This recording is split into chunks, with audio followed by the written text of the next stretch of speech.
Good afternoon, everybody out there in the Facebook world, and welcome to another exciting edition of Torah Study with Rabbi P. That's me, and we are here in beautiful JCC in Long Beach, California with my dear friends. Give them a hello. Hello. There you go. All righty. Today we are finishing another book of the Torah. We're going to be finishing the book of Exodus. So we've gone through Genesis, and now we're going to finish Exodus, and we're going to pick it up on Leviticus when we get back. So the first question that people are going to ask about this week's portion, which is the last in Exodus, is why, Rabbi? I mean, if you read through the last few sections, 4 of the last 5 parshiot, 4 of the 5 last chapters have all been dedicated to building this tabernacle and dressing the priesthood. And they do it over and over and over again. So first time God gives the commandments to Moses. Then Moses gives a commandment to the Jewish people. Then it reiterates what those commandments were. Then it says they finally did it. Then they brought it to him. I mean, again, and it's funny because a lot of the Torah, a lot of the commandments in the Torah are written very concisely. Just one line, and that's it. Like even the great mitzvah, even the great commandment of Shabbat, is given very scant attention in the Torah. It's mentioned a couple of times throughout, but it doesn't tell us many details about it. An important mitzvah like circumcision. Besides the fact that Abraham, take that out because Maimonides writes we don't circumcise ourselves because Abraham did. We circumcise ourselves because God commanded us to at Mount Sinai. The fact that Abraham did it with his family is nice and gives us some sort of a historical reference, but the reason why we circumcise ourselves is because God said. Now, where do you find circumcision? Outside the story of Abraham, one little sentence mixed up in the laws of the mother who gives birth. So then you ask the question, when it comes to the tabernacle, why all of this great detail reiterated over and over and over and over again? Which is a great question, which is asked many times by commentators. And the best answer that I've seen, and it makes great sense, is if you remember that we went through this before, that the entire concept of the tabernacle was really thought about and given after the Jews had sinned with the golden calf. And remember, we went through the whole the chronological order of Moses getting the Torah, went up to heaven, the golden calf goes back up, brings the second set of tablets, and only then, after the set of tablets, then Moses gets tells the Jewish people about building the tabernacle. So in a sense, the tabernacle really is kind of a atonement for the golden calf, where God says to the Jewish people, Salachti kidvarecha, I will forgive them as you have asked me to, but what I want them to do is, I want them to build this tabernacle for me. And we know, we've talked about it in the previous class, that that people were so ingrained in worshiping items. People were, whatever it was, there was a physical item, whether it was a temple, whether it was an idol, whether it was the sun, whatever it was, that was ingrained in people's minds. So Hashem said, listen, if they're going to do that, then at least let them worship for my sake. So, because it was an atonement, and it showed that, that the relationship between the Almighty and the Jewish people not only was it not broken, but now it even strengthened itself, which we can really, if you want to bring it into like modern day analogy, would be if, let's say, someone strayed in marriage, for whatever the reasons were. They went out and they did something they weren't supposed to do. Now, there's a few ways that this can end. One is you can end the relationship, boom. B, you can say, no, hold it. A mistake was done. A bad mistake, very, very bad mistake. But if both parties come together and they start to talk about it and they, forgive each other or whatever the circumstances are, this bond that was there previous could be even stronger than before. And this is what happened after the golden calf. A great breach happened. No one can justify this, making a golden calf and worshiping it. But after the Jewish people had thought about this and said to themselves, what did we do? What did we do? How silly we were. We went off, we basically became insane. for that few moments that Moses was not around, now we can gain God's trust by building this tabernacle, and that will always be as a remembrance that, you know what, this came about because we kind of, we strayed, but God did not abandon us. And that tabernacle was there every day, and we would come there and we would see it, and we would, again, so it became so dear to the Almighty, so important to the Almighty, that, you know what, when you have a story that's so fascinating and so great, what do? You tell it over and over and over again. Hey, did you know about this? You know about this? Because it's so great and so wonderful. You know what? You have great seats. Over there, no? You have perfect. She can lay down there even if she wants to. You have enough seats there. She can lay down. And and you're so excited about retelling this. Like I give you an example. You remember back in the good old days when you dated your partner? Remember those days? How excited were you? I know I was so excited. Okay? When I was dating my wife, I'm still excited. Don't get me wrong. I want to make clear. Very, very excited to be married to her. But 45 years ago, when we started dating, I'm telling you, every joke that I said, she thought I was Jackie Mason. She thought I was Red Skelton. She thought I was the funniest guy in the world. Today she just tells me to shut up. Okay, I heard that joke already. Okay, and every time we dated, everything she said, I was listening and concentrating. Not only like listening, like I listen out there. Yes, dear. Okay, dear. But I was really like, when I dated her, I was a rabbinical student in New York, and this was 45 years ago. There was no cell phone, I didn't even have a phone in my dorm room, but there was a payphone on the corner of Eastern Parkway in Kingston, and she would say to me, "I'll call you at 7:45." At 6:45, I was there. Okay, and anybody tried to touch that phone, I said, "Get out." I said, "I work for the CIA." Okay, excuse me, I'm waiting for a very important call from the Russians.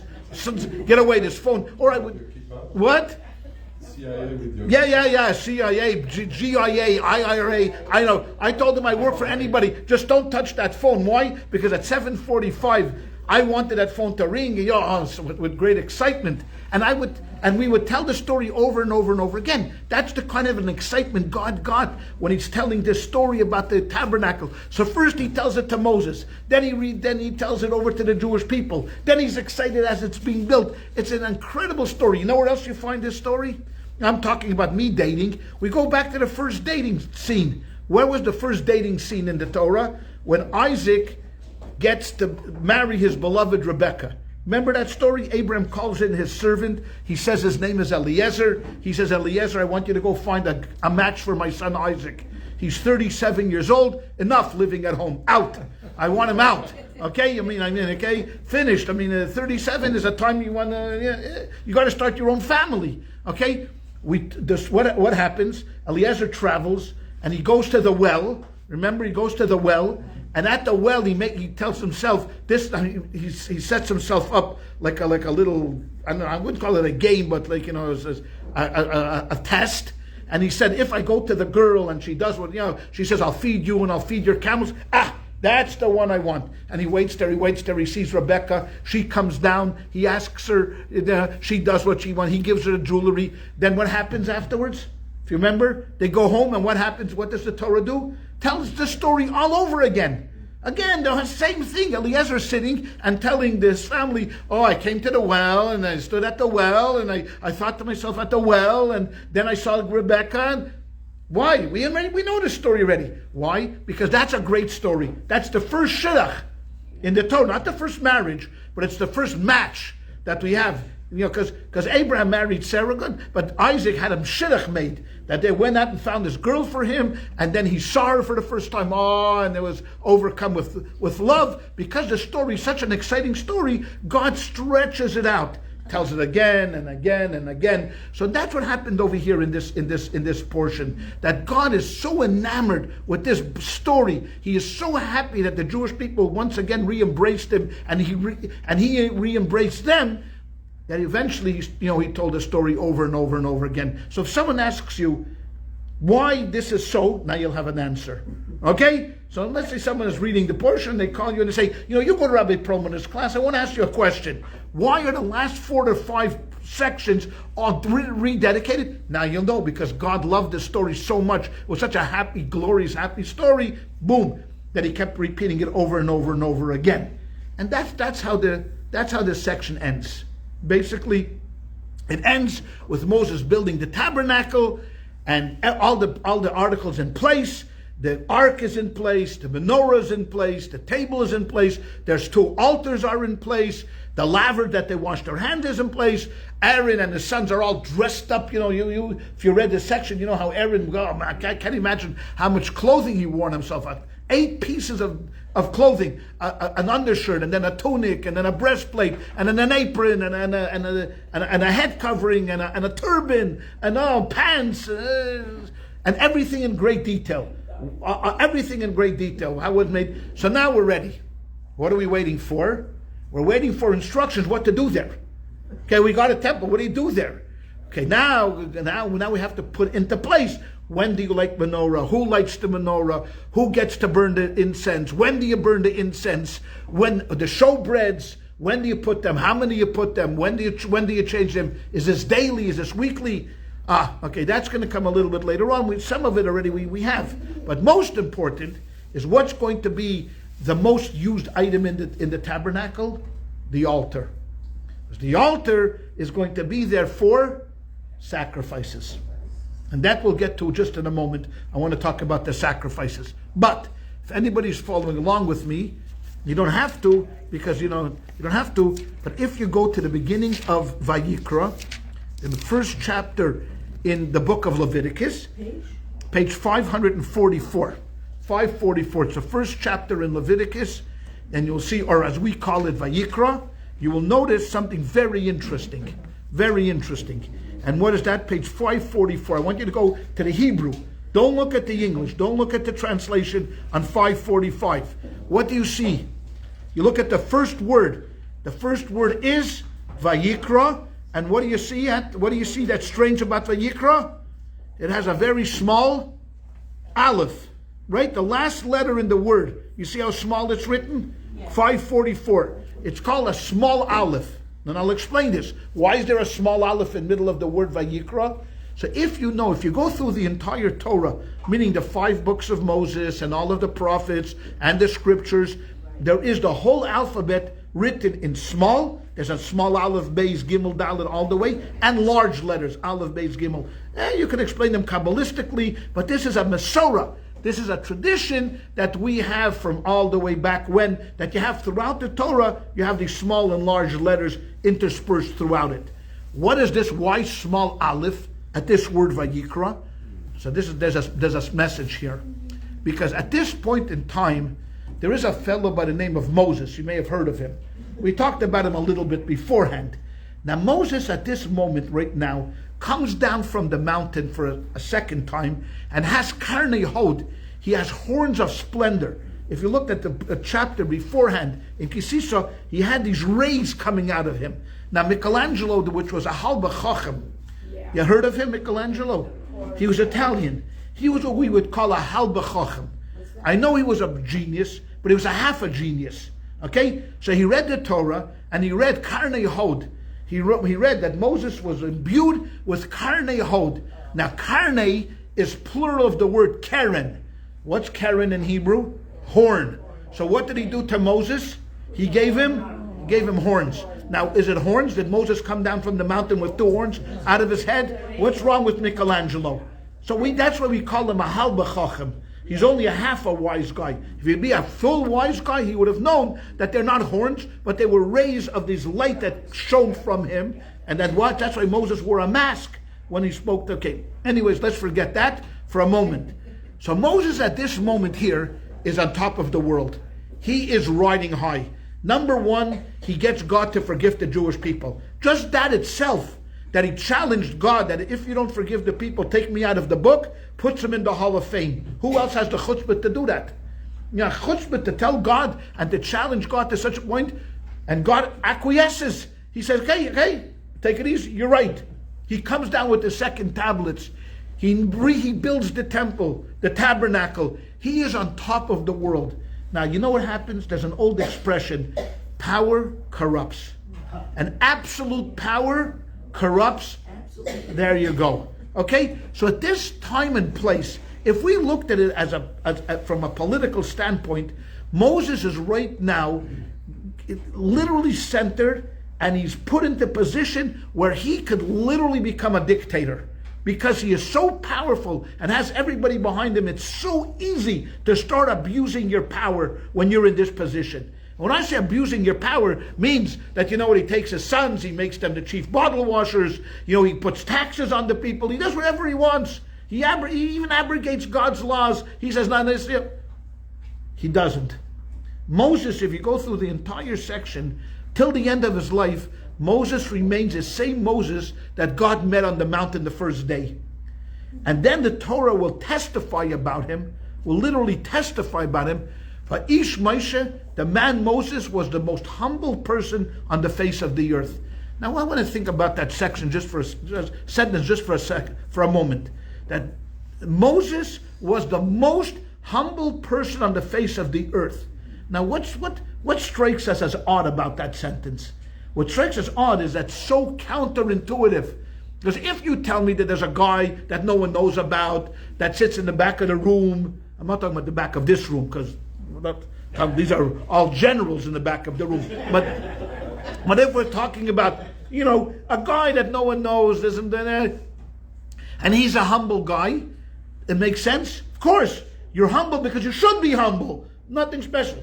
But when you take someone like Moses, who what he did in his life, from the time he met God on the mountain, when he came down to take the Jewish people out, until that moment when the Torah testifies about his humility, you would say to yourself, my goodness gracious, what's going on over here? How could he be the most humble person? Imagine when you're sitting in the seat of power, and we see I don't want to say about anything, but we see throughout history, I'm going to say throughout history, what happens when people are given power? Generally, what do?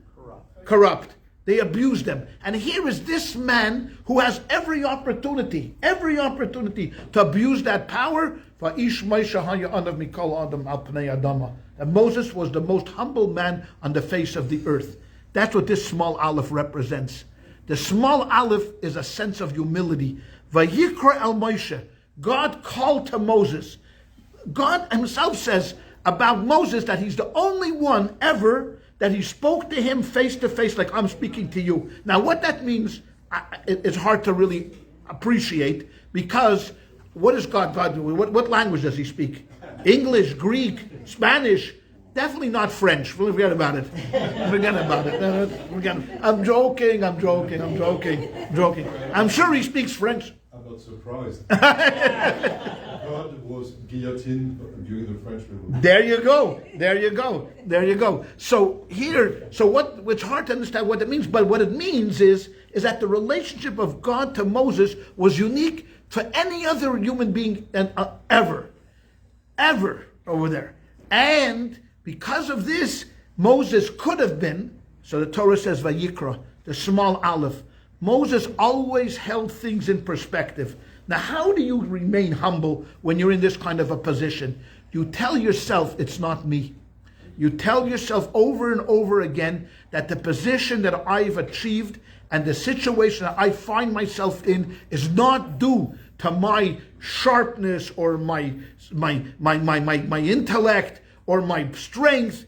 No, it is a gift from God. The position that I find myself in today is simply a gift that God has given to me. And one step further, that if God had given this gift to anybody else, they would have exceeded it. So don't be, not so special, Moses. The fact that you find yourself in position is because God gave you a special soul. A special soul was dedicated to be put into this kid. How do we know? Because when you see, when he was born, what does his mother say? He's so good. Look at this kid. He's a wonderful kid. It means that he's something special, and he was saved, and he came back to save the people. All of these things, Moses thought to himself, everything that happened to me in my life was was already planned by the Almighty, and I just had to be there to execute it. So my position was, don't screw it up. Everything is ready, don't mess it up. And that's what he thought. Now think about that for a moment. Most of us achieve the slightest sense of success, we put a full-page ad in the paper. The first thing, I put a full-page ad in the paper. Oh, look at me. I won 7th place in an 8-man race. But I didn't lose. I was not the last guy. I was number 7 in an 8-man race. Okay? And I put a full-page thing. I make myself a little trophy. Today, everybody gets a trophy. If you go to Little League today, instead of the winners getting a trophy, everybody gets what we call a participation trophy. So you can hang it up on your door and say, look, I stood there with a bat. It wasn't in the batter's box. It was outside the park, but I held the bat. Okay, here's a trophy. Okay, well, this is America for you. Fine. That's, everybody toots their horn with the slightest minimalist success story. Here was a man that was on top of the world and nothing. Nothing. He didn't boast. He didn't run around. He didn't lord over everybody, because he knew deep down in his heart that this is a gift. And if it's a gift, you have to treat it with kid gloves. That every position that I do, I'm humble. And he became now the face and the whole idea of humility. And if he can do this, so what's the message to us? Anybody can do it. Ready? Because who could compare themselves to Moses? No one could compare themselves to Moses. And if he didn't toot his own horn, and he always felt a sense of humility, that, thank you and be grateful every day. We wake up in the morning and we say, to God Almighty, thank you so much for the soul that you put into me, for the gifts that you have given me.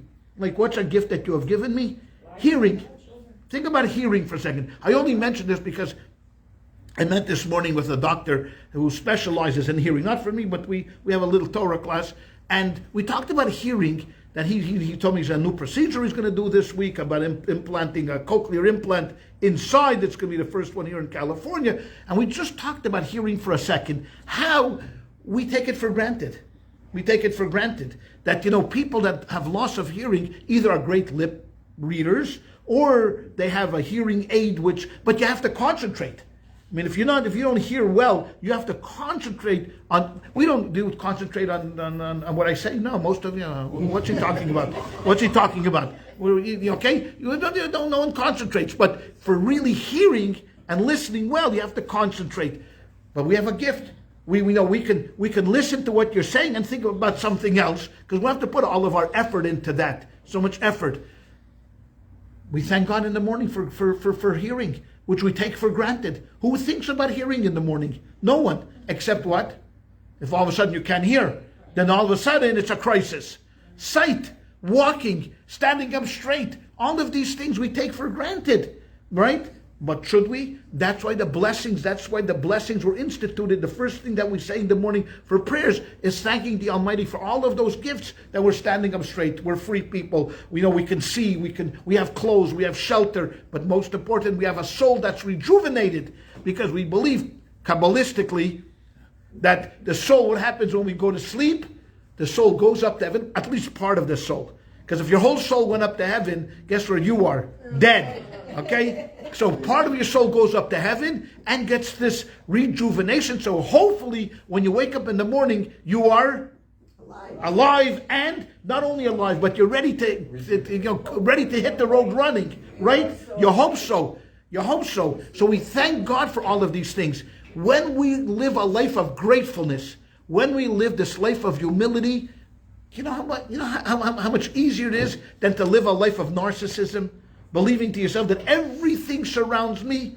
It takes so much effort to be a narcissist. But to be humble and to live life with a gratitude, like Moshe Rabbeinu, when he woke up every morning, how much he slept, I don't know, but when he woke up every morning and he thought to himself, today is another day when I could bring some more spirituality into the world. That's all. And that wasn't only Moses, because great leaders in the Jewish world, they mirrored themselves after Moses. And the more humble, you never saw in Maimonides' writing.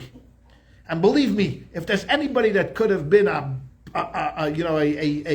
arrogant guy, it was Maimonides, because he knew so much more than everybody else, but he wasn't. You never read in his writings that he boasts himself up. He doesn't have to. He doesn't have to. And I tell this, I say this again, and I've told this to my children. You know what? Don't boast about yourself. It's much better let other people boast for you. If you live a good life, believe me, people will talk nicely about you. But if you keep talking nicely about yourself, it's like that guy that went on a date. You know, my friend, he went on a date. He doesn't know why he's not married. Should I tell you why he's not married? I'll tell you why. Okay? Because the first 2 hours, all the guy did was talk about himself. Clock, clock, clock. After 2 hours, he apologized. He thought to himself, "Oy vey, what was I doing for 2 hours?" So he told the girl, "I'm so sorry. You know what? For the last 2 hours, I've been talking about myself. Let me stop. Let me ask you what you think about me." Okay. Then he asks, then he wonders to himself, "Why am I not married? Why are you not married? Because you're you know, forget it. You need coaching and dating. Let's put it that way. Coaching and dating." But that was Moses and the small aleph. So that's why the first word in the book of Leviticus is Vayikra, to tell us that Moses was humble, and by extension, since we are the recipients of Moses' gift, the Torah that he shared with us, because he could have kept the Torah to himself, he didn't, he gave it to us, that we should live a life of humility as well. Then it starts getting into the meat and potatoes of the section. And what is that? Now we talk about sacrifices. Now, sacrifices in and of themselves is an interesting concept, because you think like this. Let's take, for example, a guilt offering. One of the sacrifices we brought at the tabernacle was a guilt offering, meaning that if you did something wrong, Judaism is full of laws, do this, don't do that, do this, don't do that. And if you did something you were supposed to do, or you did doing something you're supposed to do, you bring a guilt offering. Now, think about this for a second. You bring your sheep with you, and you give the sheep over to the Kohen. The Kohen slaughters the sheep. They burn the sheep, whatever it is. Let's say korban chatas, a sin offering. And they tell you, I want you to watch what's happening to the animal, because this should have happened to you. Okay? And you're like, "Oh my God, look at that. You know, they cut it, they skin it, they burn it, all of that." But why? Why don't we just have, like, you know, like you did a sin, you know what? So repent. Just repent. Say to yourself, no. You know what? Chatasi avisi pashati. The way we do now. Now we don't have any offerings. We don't have any sacrifices. We repent, but it has to be authentic. You're just saying, "Oh, I'm so sorry. It's like, you know, like those kids, like, you know, make him say sorry to your brother. Anybody ever mean it? Never.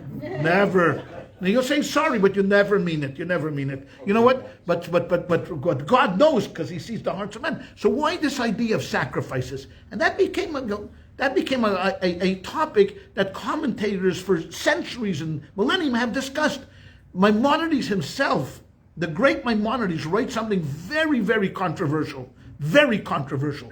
Not in the book of laws, but in the book of philosophy. He wrote a book called the Moreh Nevuchim, Guide for the Perplexed. And in there he writes that the entire idea of sacrifices was an afterthought. That God doesn't need sacrifices. What do I need sacrifices for? Jay, you'll do me a favor before I forget. Tell the front desk or Dana that we'll have one class next week, and then we're off for a couple of weeks. I'll send Dana a note today. Thank you very much, Jay. Thank you. I know you can take care of it. Thank you. And I'll Thanks. see you on Shabbos. Good. Looking forward to it. Okay? So, Maimonides writes this, and this is very controversial. What do you mean it's an afterthought? No, it's kind of like because in Egypt people were sacrificing, slaughtering animals to different gods and different, you know, deities. So, you know what? So God, it was like kind of okay, if they want to bring sacrifices, I don't need the sacrifices. But if they want to bring sacrifices, at least let them bring it to me. It was what we would call a concession. Other commentators jump on him. Well, how could you call this? What? You call the entire idea of sacrifice a concession? How? God keeps repeating over and over again, this is a pleasing aroma for me. Oh, I love this. I want this. I need this. So how could you? So you see, among the commentators, they were also debating about what was the purpose of the sacrifices. Well, let's leave Maimonides aside for a moment. Not a concession, but it was that God wanted us to bring, because I believe in the word itself, in the word sacrifice, really kind of connotes everything that we want in this ritual. What does it mean? It means that you take something that is valuable to you. Now, what was valuable to people back then? Animals. What was it? And you take something that is valuable to you and you give it up for a purpose. Whether the purpose is an atonement, whether Thanksgiving, gratefulness, just happiness, you want to like the Passovers, ritualistic. It's something that you'd like to keep, but you are willing and wanting and needing to share that. That's what sacrifice. We here in America have a very difficult time with this word sacrifice because we're never asked to sacrifice. Are we ever asked to sacrifice? Think of an American citizen. What would be an example of asking us to sacrifice? April 15th. But you know what? That's a very good, Steve. You brought up a very good point. April 15th. That's not a sacrifice because that's a demand. That's a demand. You know what? Meaning that if you don't pay up, well, you'll be the sacrifice. Okay, you'll be the sacrifice. But think about it. Go ahead, Alan. Prohibition. Prohibition was again a law. A law. If they said to you like this, hey, we want you as good people as Americans to not drink alcohol because it's a bad thing, and we would have said to ourselves, Baruch Hashem, you're absolutely correct. We are willingly taking upon ourselves not to drink any alcohol. That's sacrifice. Yes, I get that. But when the government says to you, if you drink any alcohol, we'll put you in jail, that's not sacrifice. That's legalistic. Here in America, we have a very difficult time generally about legislating morality. We don't like to legislate morality. Even cigarette smoking. We should be the first in the world to say, you know what? It's illegal to smoke cigarettes. It kills you. Cigarettes kill. Do we? No. We don't. What we do is we tax it. We object to kids smoking. We do all of these things. Well, we won't. Marijuana took a little bit longer, but now it's legal. Marijuana is many states. Marijuana is legal, not everywhere, but it's legal. We have a very difficult time legislating morality. So to come and say to us, listen, every Tuesday, this country has a very great need for a cleanup. You go on the freeways, look at the freeways. This is California, 2025. We have freeways, if you look at this, filthy. The streets are filthy. You know what we're going to do as Americans? Every Tuesday, not later, we are going to volunteer to take a broom and a shovel, and we'll split up the entire Long Beach community, and we're going to get this city spit and polished. It's going to be so clean, you can be able, my mother will be happy. Okay? What's going to happen? 4 people show up. Okay, 4 people show up with a broom, and that's it. Forget it. The Olympics are coming. It will be cleaned up. Oh, it will be cleaned up. Yeah. Why? Why is it going to be cleaned up? Because we're going to pay for it. Because we're going to pay for the cleanup. We in America don't realize what sacrifice means. Take off your time. Except if you belong to a religious order, or if you belong to a fraternity, or if you belong to some other club, and that club or whatever that organization says is, hey, you know what? Let's do something good for the community. But otherwise, as Americans, we don't. The Torah says, no. I want you to sacrifice. I want you to say to yourself, you know what? I did a good deal. I sold my business. For whatever it is, I'm going to bring a sacrifice, korban shlomim, a thanksgiving sacrifice, a korban toda, a happiness, a peace sacrifice. Whatever it is, I want you to sacrifice. I want you to take something that is near and dear to you and give it away.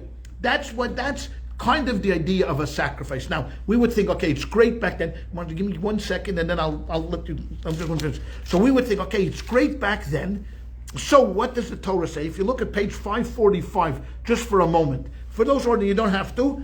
Verse number 2 says, when he means a man or a woman, because, both will bring. When a man among you brings an offering to Hashem, in the Hebrew it says, Adam ki yakriv mikem korban lashem. A man from you who will sacrifice on yourself. The grammar is completely wrong. It's wrong, the grammar, the way the Torah is written. It should have said, Adam mikem ki yakriv. A man from you who will sacrifice, not a man who sacrificed from you. So comes along the Alter Rebbe, the first Chabad Rebbe, and says, no, this is how it works. Adam ki yakriv, if a person wants to bring a sacrifice, mikem, it has to be from you. What does that mean? That means even after the destruction of the temples, when there are no sacrifices, Adam ki yakriv, when a man needs to sacrifice mikem, it has to come from within inside of you. If a person wants to have a great relationship with the Almighty and he wants to really be on the up and up, there has to be a sacrifice. But where? I want to bring a sacrifice. Where? Mikem, from within your heart. Meaning that you say to yourself, you know what? I'm going to go the extra mile. I'm going to go do a little bit better. I'm going to be a better person. I'm going to be an uplifting. I'm going to be the person that everyone's going to look to elevate instead of drag down. That's the kind of sacrifice. So instead of, sitting and watching 7 hours of television, I'm going to watch 6 hours of television, and 1 hour I'm going to do something useful. I'm going to go out there, I'll volunteer, I'll help somebody, I'll learn something. That sacrifice, that kind of sacrifice has to come from within inside of us. God is only presenting us with opportunity. The action, the implementation, the execution has to come from whom? Us. And from where? Mikem, from inside of you, from inside of your heart. We have options. We have a lot of options as Americans, especially after you're retired and you have time. You have a full day. What are you going to do with that day? How are you going to spend that time? Adam ki yakriv mikem. A man who sacrifices, or a person that sacrifices from inside of you. Do something useful, do something purposeful, and then your life will have meaning. And then we don't need a temple. We need God willing, when Mashiach comes, but we don't need a temple to bring sacrifices, because we can do it here in the United States of America itself. Marcy, go ahead. So, how does this relate to personal sacrifice? Yes. For people who don't have, and their children get before them, if they get it all, how does that relate to this? Explain. What do you mean when their children get before them? People who struggle with financial issues. Okay. And they feed the children first. Maybe they have, coffee, something, because they give to the children. Okay. They buy the children the shoes, the clothing. They don't buy for themselves. It's this personal sacrifice that their children come first. Okay. And your question is that a good thing? You're talking about something very personal to me now, because this was my father. This is how my father lived his entire life. Is everything had to go first to the kids. My mother would scream at him, a coat. But that's a personal choice. That's a personal choice that you're doing. The Torah is not demanding that you don't live yourself.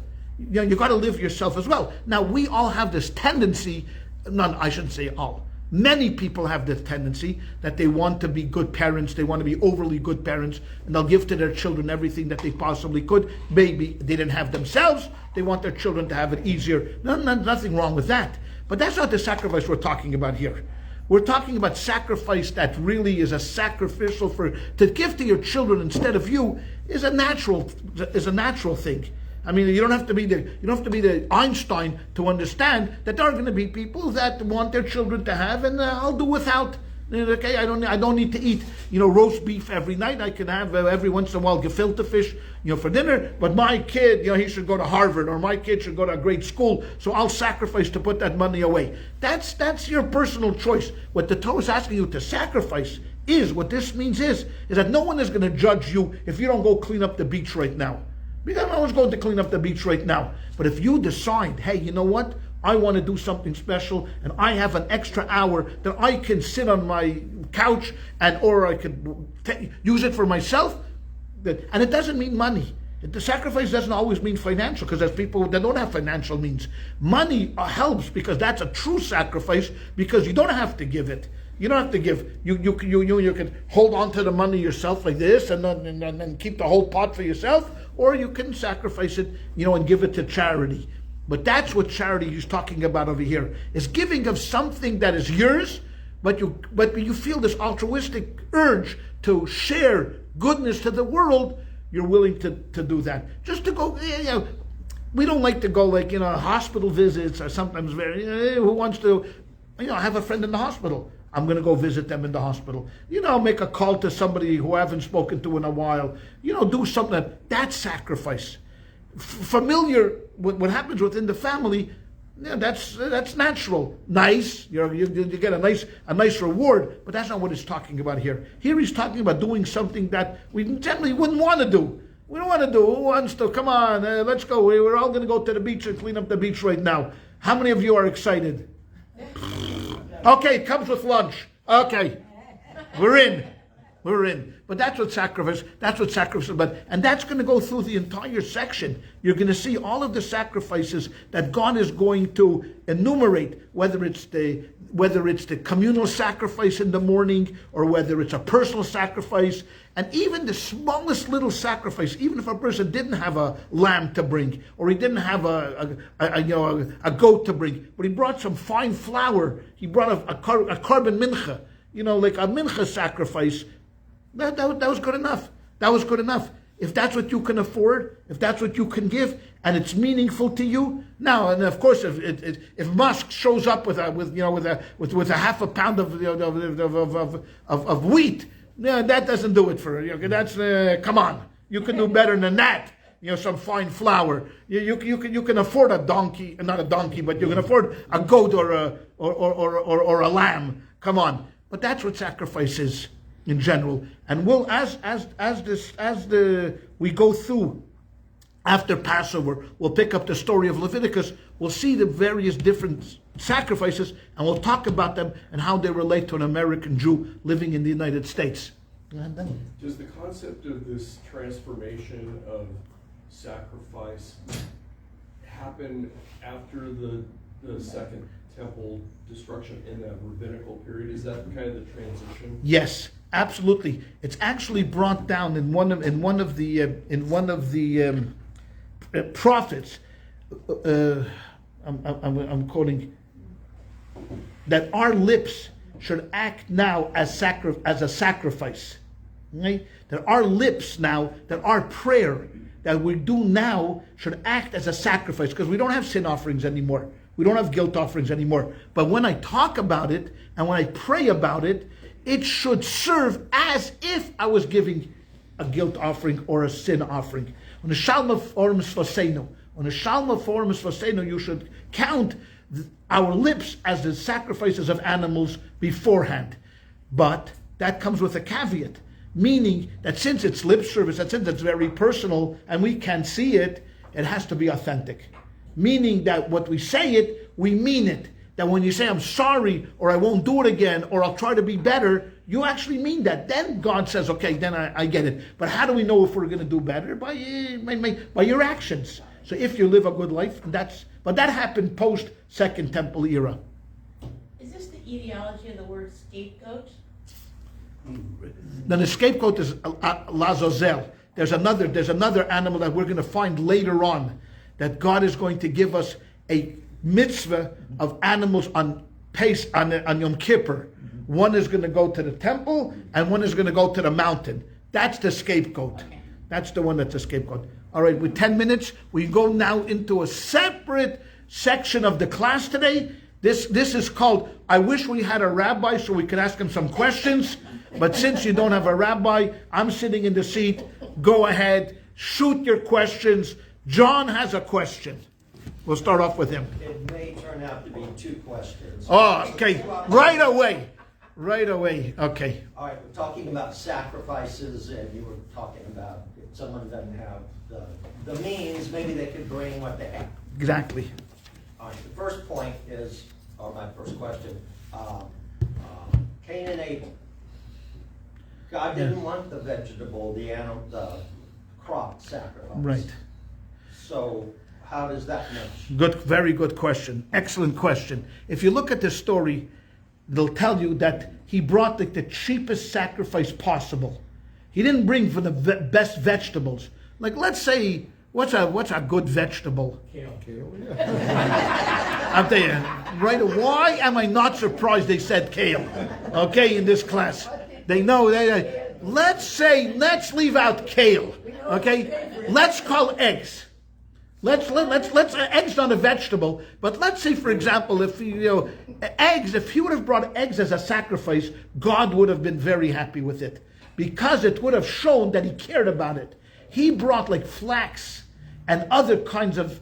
It wasn't even a thoughtful sacrifice. It was kind of a meager, very meager sacrifice. And God later on says to him, well, how do we know that this is true? Because God later on says to him, hey, you know what? Why are you so angry? Abel brought a beautiful sacrifice. He came, he cared about it, brought an animal, the best, the choicest, whatever. You got along, you just brought me some, whatever you had left over in storage, that's what you brought. How do we know that's true? From what God commands him, he says, look, you can do better. You can do better, Cain. If you try, you can do better. The evil inclination will always be there. Will always be. It's going to be sin rests at the doorstep. You have a choice to let sin in or not let sin in. But it's up to you. So we know from what God said to him is that why was God angry at him and rejected? Is because he didn't care about it, he didn't do his best. But had he cared and done his best, he would have brought a good vegetable, a souffle, a quiche, something, that God would have said, now we're talking business. Now we're business. When he came there with it, so therefore it shows to us, just like a parent, you have children. One child is going to come home and he brings a C minus. Still passes, right? A C minus passes. But this is an A student. Am I supposed to be happy with a passing? For you have been given all of this opportunity. You come home with a C minus. What would be your reaction? No, I'm not happy. Be better. Do better. And that's the same way God demanded of Cain. Do better. What was Cain's, once we're talking about Cain, what did Cain do? Instead of doing better, what did he do to Abel? Killed him. He said, you know what? I am going to do better. I'm taking out my competition. That's it. Finish, take out his competition. But that's what happened with Cain and Abel. Okay, thank you. The second one, the temple seems to be the focus of the sacrifices. Correct. God did not let David build the first temple because he done too much killing. Right. So did God accept the sacrifices from Herod's temple? Because Yeah. Herod was not a good guy. So Herod himself, personally, I'm not sure if he ever showed up with a sacrifice, except human sacrifices. He killed plenty of people. But during Herod's reign, the temple was in full service. But They was accepted acceptable? they accepted sacrifices, very much so. No, Did God accept? Yes, he accepted sacrifices. I mean, Herod was a madman. He didn't really. He just. The Temple Mount that we have today, the wall around, the western wall is really Herod's wall. The temple itself already existed before Herod did. He may have beautified it, but he didn't build the temple. He, like he refurnished it and, come on, this is a cheap looking temple. Let me put a few nice things to it. A few sconces, here and there, and the wall around it. But, definitely sacrifices were brought during his period. It ended 70. Once the temple was down, it ended. Now, had Herod come along and said, I want to build a temple, he probably would have gotten the same reaction that King David did. Although that kind of a relationship didn't exist anymore. We had mentioned this last week, I believe, when someone asked me about prophecy. That kind of prophetic relationship that David had, where God said to him, I'm sorry, you're not going to build a temple. With your son Solomon, he's a much peaceful guy. So, Herod could have built the temple for all we know and done it. But realistically, he didn't build a temple. So the ultimate sacrifice would be self. Not self in the sense of not giving up your life. Not giving up your life, that's not a sacrifice. Unless you're forced to. I mean, if someone tells you, I want you to renounce your Judaism or give up your life, okay, we give up my life, that would be the great, a great gift. But living is the greatest sacrifice, not death. We are not a death cult. There's nothing honorable about dying. I mean, nothing honorable. Yes, if you have to, God, we have to fight a war like we're doing now. We have to fight a war. We're not doing this willingly. No Jew should ever have gone up to an auto da fe or been massacred for being Jewish happily. I don't want to die. Why would I want to die? I have a purpose here on earth. The fact is that I find myself in this situation where I have to. Okay, I'm willing to give up. I'm willing to give up my life. But the ultimate sacrifice is living every single day. That's the greatest sacrifice of all. You see, taking a bullet in the head, how many times does that happen? Once. Living every day with sacrifice, how long does that happen?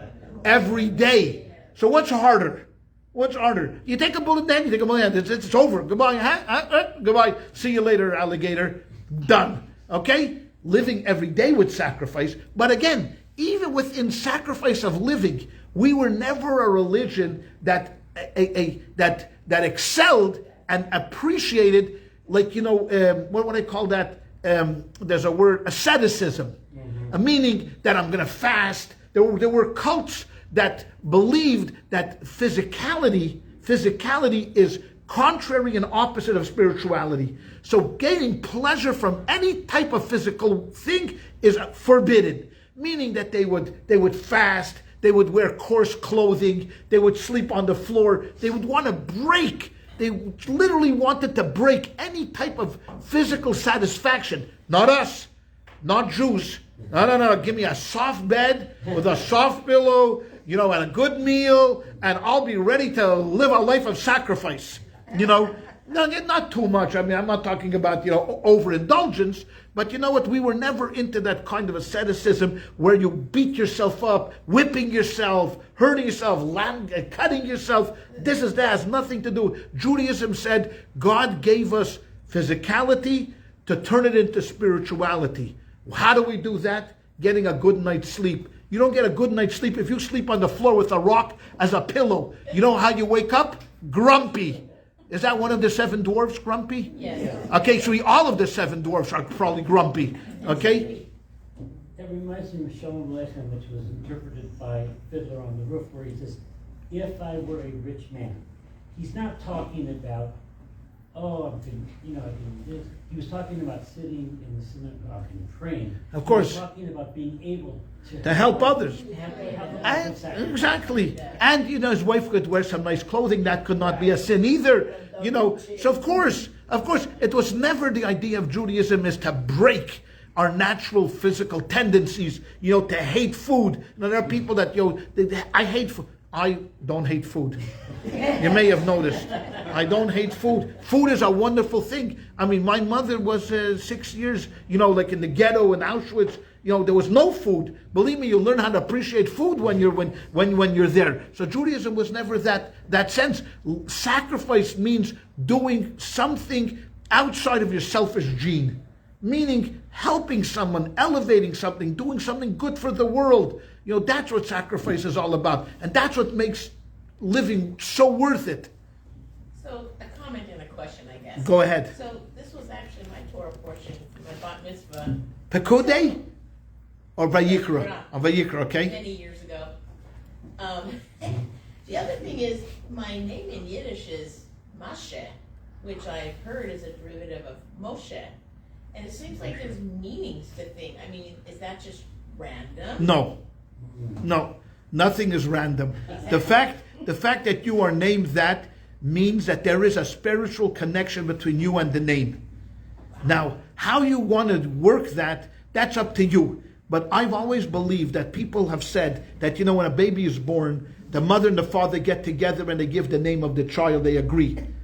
Kabbalah says, that when at a bris, let's say for example, so the custom is you hold the little baby after it's, it's tied up and it's bandaged. The other grandfather holds it, and the other grandfather, what's the customary, is going to give the name. And when it comes to the name, the Karishmoy B'Yisrael, he pauses, leans to the father then whispers the name to him, and then he announces it. We believe that at that moment, there's an angel in heaven that comes down and rests on the father's shoulder and whispers the name to the father, and then he whispers it to the person, whoever gives the name. Now you would think, well, what do you mean? We already decided. Nah, believe me, this was already destined, and the angel whispers the name, whether it's to the father, at the bris, or whether it's the father at the Torah, where we have a custom of naming our daughters at the Torah.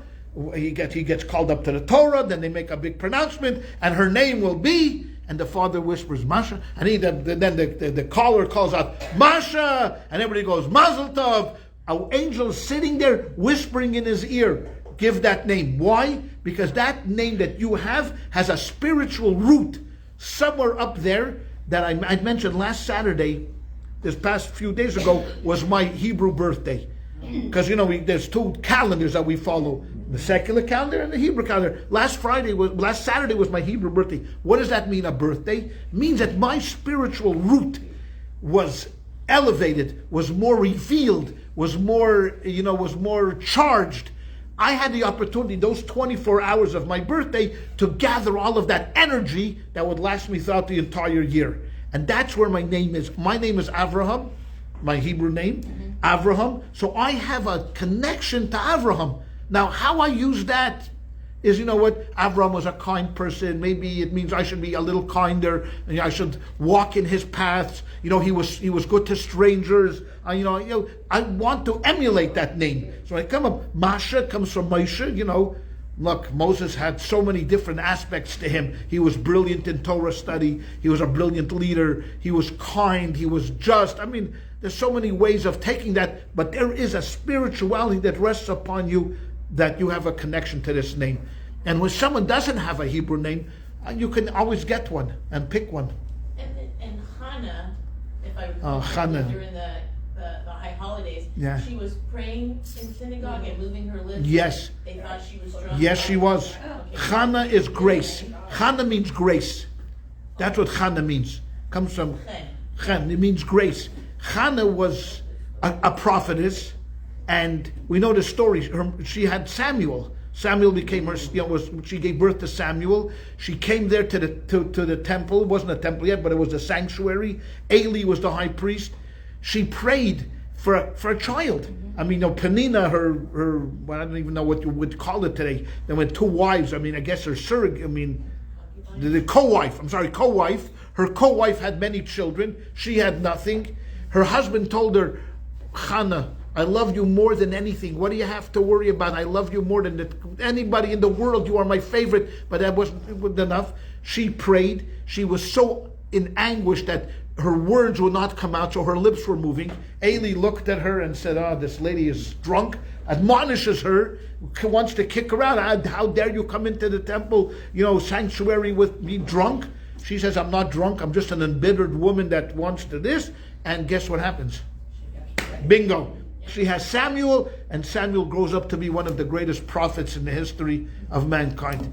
So we read this on Rosh Hashanah. Why do we read it on Rosh Hashanah? So God should remember our prayers and answer our prayers just like He answered Hannah's prayers. The name Hannah is very near and dear to me personally, my sister, my wife, both Hannah, and it's just a great, it's an incredible name. It's an incredible name. The Rebbe's mother was Hannah, and he always signed his name, Menachem Mendel ben Hannah. And when she passed away, he spent an entire year literally talking about what the name Hannah, I shouldn't say the whole year, but he talked about Hannah, about the three, that Hannah is a name for the strength of a woman, and how, it's an incredible name. As well, many other names are good too, don't get me wrong, but this is the name. Anyways, we're going to leave this for now. Okay, remember, just a little, next week, we're back in session, and then we're going to take a little break for Pesach. Next week, we're going to concentrate more on Pesach, because I want you, that when you go to your particular seders, to be smart. So when you sit there and your grandchildren or your children or whoever you are going to be with, you're going to say, hold on, I have something to mention, and they're going to look at you like Maimonides. Okay? You're going to be Maimonides of Long Beach. Anyways, let me say goodbye to these people here, and